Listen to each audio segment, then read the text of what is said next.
এবার মদ্যপ অবস্থায় উবার চালককে মারধর করার ঘটনায় রাজধানীর কল্যাণপুর থেকে কণ্ঠশিল্পী মইনুল আহসান নোবেলকে আটক করেছে পুলিশ। শনিবার মধ্যরাতে জিজ্ঞাসাবাদের জন্য তাকে থানায় নিয়ে যায় মিরপুর মডেল থানা পুলিশ। বিষয়টি নিশ্চিত করেছেন থানার ভারপ্রাপ্ত কর্মকর্তা সাজ্জাদ রোমান।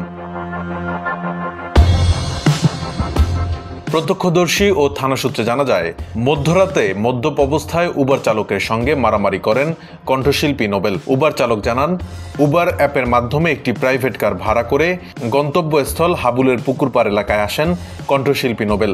সঙ্গে ছিলেন তার স্ত্রী সালসাবিল মাহমুদ। গন্তব্যস্থলে যাওয়ার পরও নোবেল গাড়ি থেকে নামতে চান না। উদ্ভট কথাবার্তা ও গালাগালি করতে থাকেন।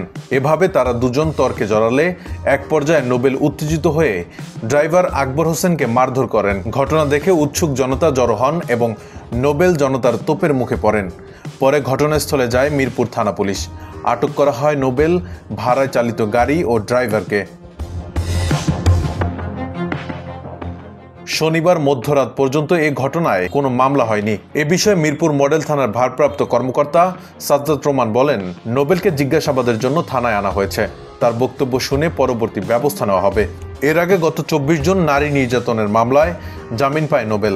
আদালতে জামিন শুনানিতে তার স্ত্রী পক্ষ থেকে জামিনের বিরুদ্ধে কোনো আপত্তি না থাকায় তাকে জামিন দেন আদালত। গত 20 মে তাকে গ্রেপ্তার করা হয়। পরে আদালতের নির্দেশে 19 জুন কেরানীগঞ্জ কেন্দ্রীয় কারাগারে তাদের বিয়ে সম্পন্ন হয়।